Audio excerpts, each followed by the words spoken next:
Tu Kazimierz. Dzień dobry Państwu. Za chwilę pokażę NASA Television. Będzie pokazana astronautka McClain na orbicie i będzie z nią wywiad uczniów ze szkoły, która nazywa się Krantz Junior High School. Krantz Junior High School. I astronautka jest aktualnie na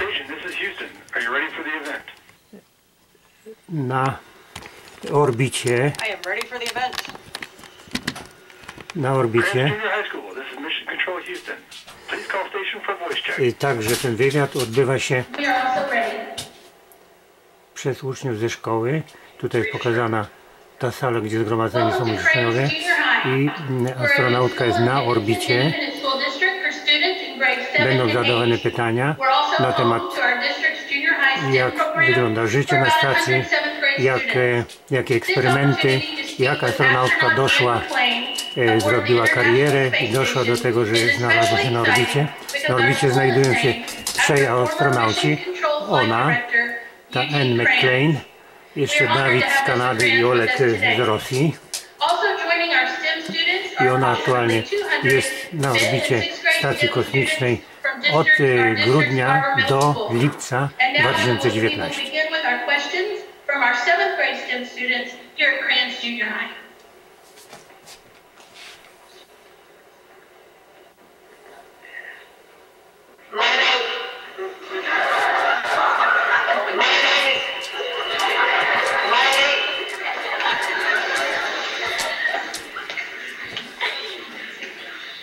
My name is Cohen, and how long can you survive in space without oxygen?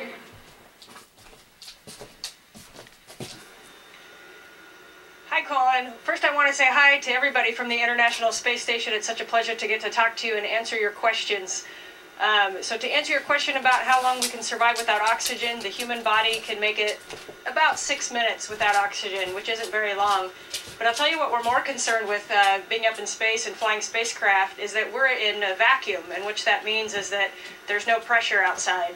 And so we have to really pay attention to how much pressure is in our air. And so we live inside the International Space Station, and it is airtight and pressurized inside so that our bodies can live.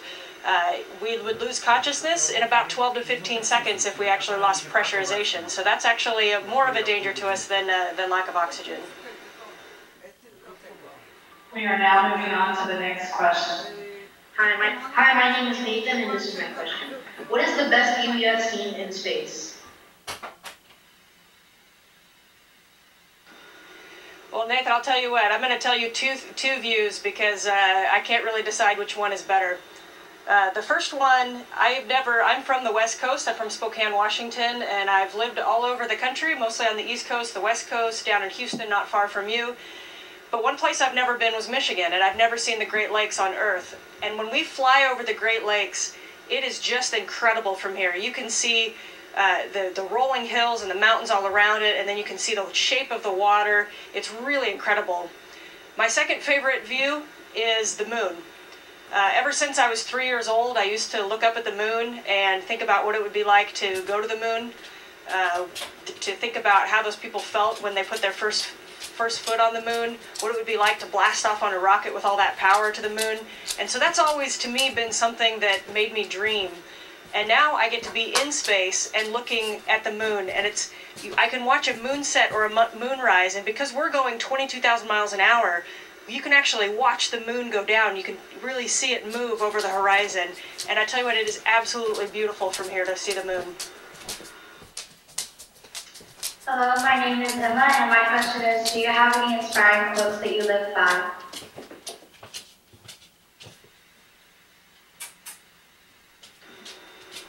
You know, there's different quotes that have inspired me at different times in my life. And I think one of the things that kept me going, the thing about having a big dream like this, let me back that up. The thing about having a big dream, like, for me it was being an astronaut, and whatever your dream is, whatever your passion is that sometimes on a Tuesday night when you're having to study for a test or do a project, or you're going to have to find motivation within yourself to believe that it's worth it, you know, and yes, you're going to have supporters around you, but there's going to be those moments where you're the only person with you, and it's that self-talk. It's what you tell yourself in those moments that will really determine if you're successful. And so one of the things I always thought about was that it was better to have tried and failed than to never have tried at all.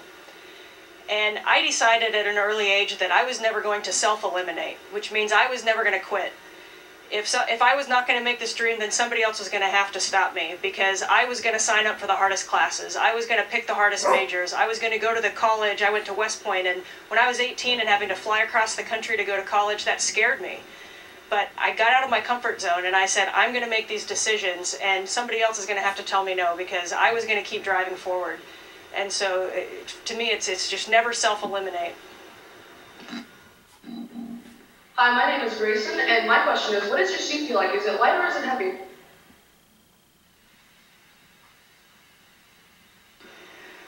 You know, it depends where you are.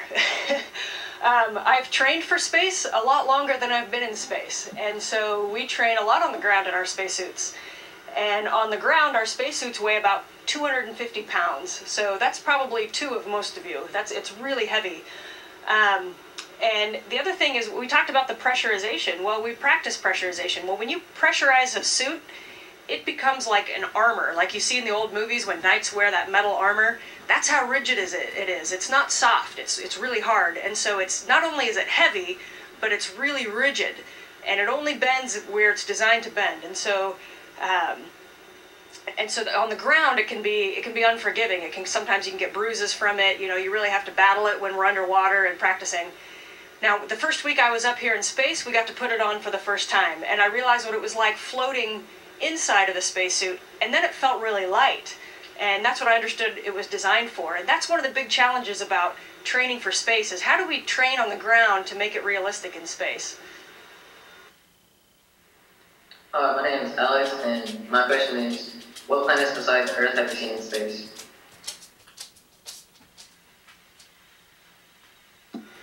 Well, you know, I haven't been up here that long, and so the only one I've really seen so far, it's not a planet, but is our moon.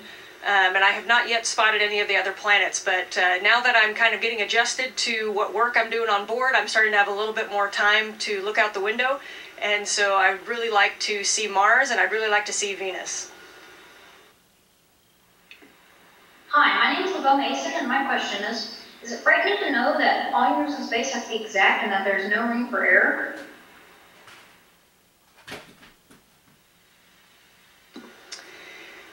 You know, I have a lot of emotions coming up to space and living out my dream, and honestly, fear is not one of them, and I'll tell you why. And you guys are very fortunate to have Flight Director Krantz there with you, and to be going to a school that's named after a legacy, like someone like him, because he really created the mission control and what it is today. And so we trained a lot with mission control, and the people that work in mission control are some of the best people that I have ever met in my life. They have attention to detail, they are thorough, they believe in their mission, and they are always looking out for us. They're always one step ahead of us. And so honestly, I don't have fear up here because I absolutely trust them. They see problems long before I do. Hi, my name is Jaden Hall, and my question is, what are some different exercises that you do, and how do they help you? You know, that's a great question, because that is one of the things that we learned on the International Space Station, that, you know, people have been up here. I think most of everybody in this audience, maybe except for the teachers, are less than 20 years old, which means you have never been alive when we haven't had people living on this International Space Station. And when we first came to the International Space Station, we didn't always know, or we didn't know how long-term, like 6-month missions would affect the human body. And one of the things that we learned was that not only did your muscles deteriorate from not being used, but your bones deteriorated. And that's, you know, really dangerous. If you think about, if we go to Mars and it's going to take us months and months to get there, you know, but then when we get there, we have to be able to walk around and do heavy work. We need our bones to stay strong. And so the exercises that we do are not only to maintain fitness and health, but to maintain our bones. And so we do 3 types of exercises here on the space station. We have an exercise bike, we have a treadmill, And we have what we call ARED, which is it's a weight machine where we can do all of the weights that you can kind of think of that you could do at the gym. So we do bench press and squats, and the whole idea is to weight our bones. And we do about an hour and a half to 2 hours of exercise every single day. My name is Aya. My question is, when you were about to be sent to space, were you worried? And if so, what were you worried about?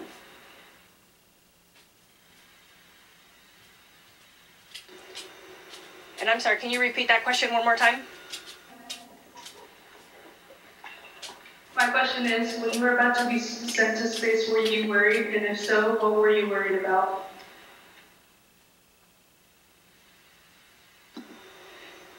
You know, I'll be honest that I wasn't worried. When I first started training for this specific mission 2 years ago, I was worried. You know, I thought about, you know, getting on a rocket and how would that feel, and some of the dangers, because of course there is risk. There's risk in achieving something like spaceflight, you know, and people have paid the ultimate price to achieve this dream. And so one of the things that I learned as an Army helicopter pilot was that if you're ever worried about something or stressed about something, the only way for me to alleviate that is to learn more about it. And so I really dove in to learn about the rocket that I was flying, about the spacecraft I was flying, how it was built, how the systems worked.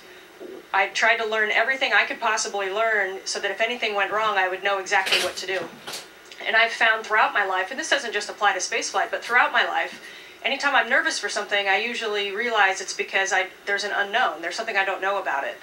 And so I really have taken to the fact that when I feel that stress or I feel that worry, I learn more, I study more, I go over my procedures, and that's the way I calm down. And by the time that we were sitting on the launch pad on the day of launch, I believe that I knew almost every scenario that could have happened and what my action should be.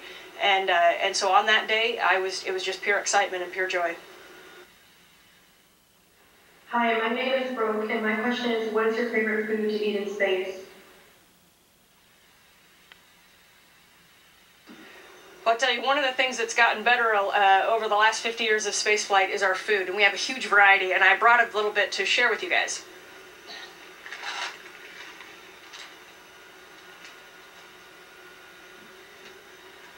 So on Earth, you know, we're taught as kids not to play with our food, but I can tell you one thing, astronauts absolutely play with our food. So our food comes in a couple of different ways. One of them is packets like this. So this is a packet of chicken that I can put on a taco, and basically on this one we just put it in the oven and we heat it up and we eat it. And I love eating kind of Tex-Mex and Mexican food and putting things on tortillas up here, and so that's one of my favorites. What's also great about the International Space Station is that it's just that, it's international. And so right now there's 2 other astronauts on board, and one of them is from Canada and one of them is from Russia, and they both have food that they brought from their own space agencies. And so it's really nice to have a variety because, you know, for 6 months you can't just eat the same thing every night. And so this is one of the Russian cans of food, and this is meat and rice, and so it comes in a can. And it's always a treat when Oleg, our crewmate, brings us down some of the Russian food to have something a little bit different. And I think if I had to name a favorite, my favorite would be anything that I can throw and catch and eat. So like if I have M&Ms, you know, we can toss them across to each other. That's always fun.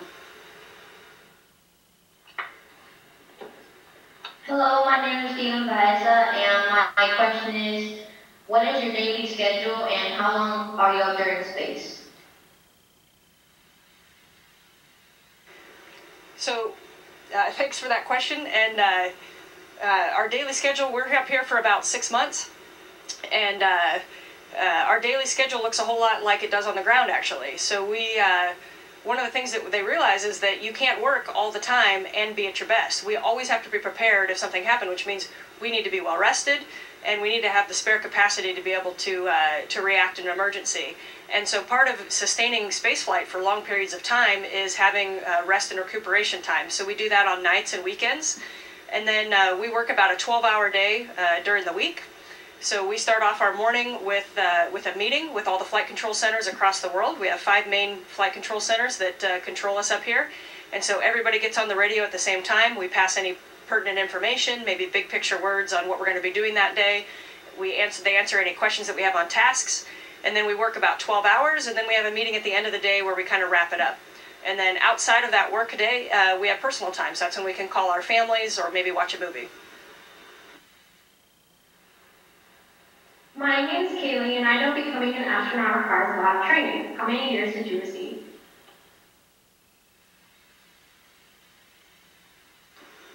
And I'm sorry, can you repeat that question one more time? Kaylee's question is, I know becoming an astronaut requires a lot of training. How many years did you receive? How many years of training? Thank you for that. Yes, it does require a lot of training. I was selected as an astronaut in 2013, so just over 5 years ago. And the first 2 years was spent at NASA just learning the basics, like we call it Spaceflight 101. You know, none of us came in with any experience in spaceflight. Maybe a couple of people had worked on satellites and things like that, but we really didn't understand what it meant to be an astronaut on the International Space Station. And so we learned things like how to speak Russian so we could talk to our crewmates. We learned about the International Space Station systems. We learned about robotics, and we learned how to do spacewalks using our pool. And that took about 2 years. And after 2 years, we were ready to be assigned to a space flight. So I was assigned to a space flight about a year later. And from the time that you're assigned, it's another 2 years to train for your specific mission.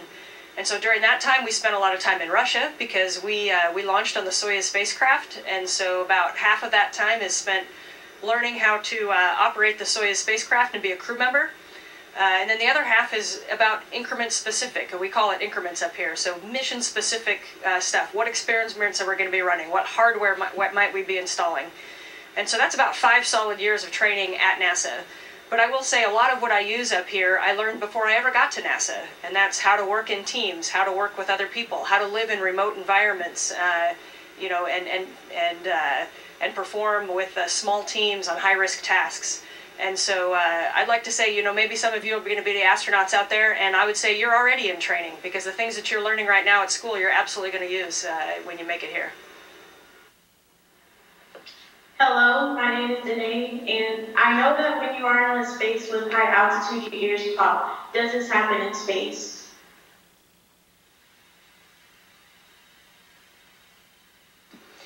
Yeah, that's a great question. You know, your ears pop at high altitudes, and then maybe some of you have swam in swimming pools where you go down and your ears pop. And so the ears popping is not necessarily because of the altitude or the depth, but it's the change in the altitude and the change in the depth. And so, you know, I talked earlier about how pressurization is very important to us. We need to maintain a certain pressure inside of the space station. And so we pay attention because if our ears pop, that means that that pressure is changing. And that's actually something that keys us in, and we would immediately call Houston and talk and check our pressures if something like that happened. And so on a day-to-day basis, no, our ears do not pop, and that's how we like to keep it. Hi, my name is Abraham, and my question is, how does gravity affect you when you leave space and go back to Earth?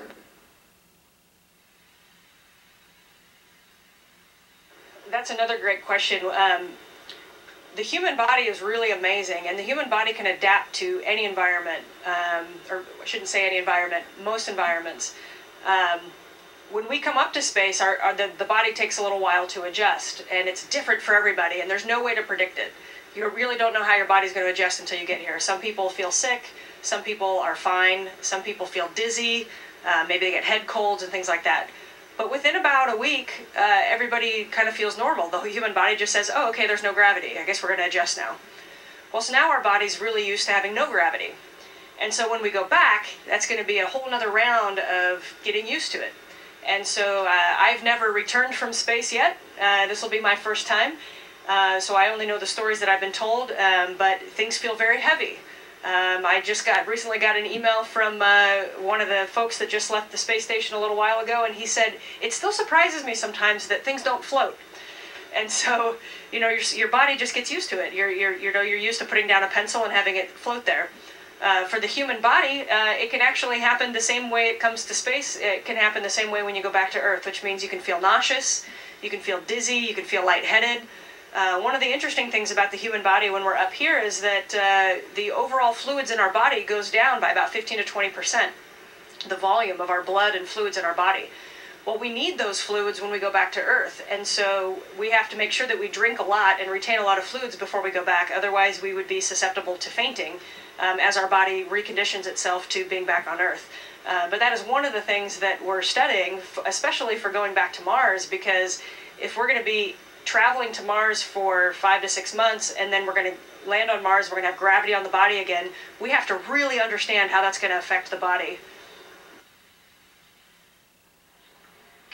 Hi, my name is Noah, and I know that you do a lot of experiments on the ISS. How many experiments do you do per year, and what type of experiments do you do?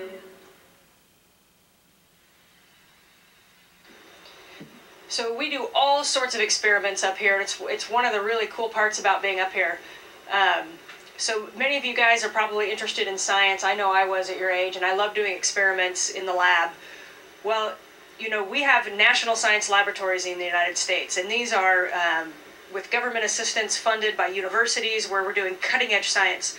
Well, the International Space Station where I am is actually an orbiting national science laboratory. It's a designated national science laboratory.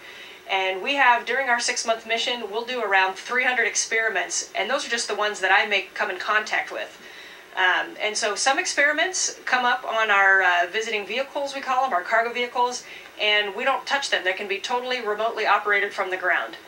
Other experiments, we have a little bit of a part to play. In fact, just this last week, I was helping with some research on Parkinson's disease, where we were looking at protein crystal growths, and I was able to use pipetting and creating samples in kind of a test tube, and then we got to look under the microscope and look at the pictures and send those back to the investigators on the ground.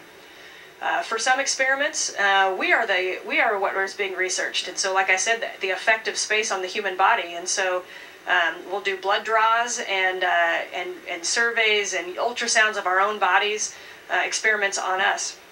And then outside the space station, there's a lot of experiments. If you look at pictures of the outside of the space station, there's boxes and wires all over the place, and that's because those are even more experiments outside. And so that is the whole purpose of us being up here, is to explore the human body, to explore physics and materials, to explore our Earth, and to explore the universe and the planets. This concludes our presentation. Thank you so much to astronaut Ann McClain and NASA Johnson Space Center for this incredible opportunity for our STEM students at Barber Middle School and Kranz Junior High. Thank you.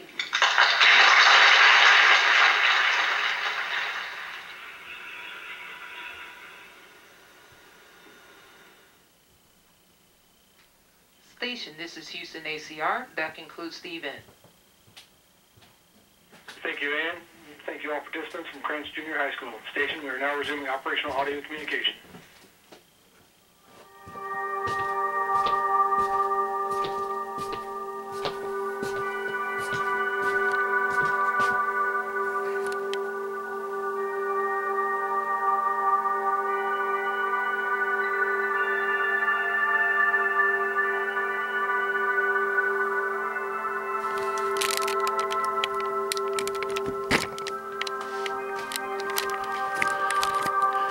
Także to był wywiad z astronautką McClain, która aktualnie znajduje się na orbicie na Międzynarodowej Stacji Kosmicznej od grudnia 2018 do lipca 2019. Są tylko 3 osoby, 3 astronautów w tej chwili. Jeszcze jest David z Kanady i Oleg z Rosji. Miało być 5 astronautów, ale w listopadzie 2 astronautów, którzy mieli być przewiezieni na Międzynarodową Stację Kosmiczną, rakieta Sojus ulega awarii i musieli awaryjnie lądować. Na szczęście nic się nie stało. Także teraz dolecą bodajże w lutym następni astronauci, 3 bodajże, także będzie razem 6. Wywiad trwał około pół godziny. Stacja Międzynarodowa Stacja Kosmiczna wykonuje jeden obrót, jeden obieg po orbicie naokoło Ziemi w ciągu 90 minut. Pół godziny to jakieś 1/3 obrotu. Dłużej nie mógł się odbywać ten wywiad, ponieważ stacja była w zasięgu odbioru telewizyjnego tylko przez ten czas 30 minut. To gdzieś od Europy do końca Ameryki. Także to tyle, co chciałem powiedzieć na ten temat. Aha, tak jak mówiłem na początku, wywiad przeprowadzali uczniowie ze szkoły Grant Junior High School w Stanach Zjednoczonych. Widzieliście Państwo, uczniowie byli zebrani na takiej ogromnej sali i zadawali pytania astronautce, i astronautka McClain odpowiadała na bieżąco i na żywo. To na razie tyle. Mam nadzieję, że się podobało Państwu. To na razie tyle. Mówił Kazimierz. Pa, pa, bye, bye.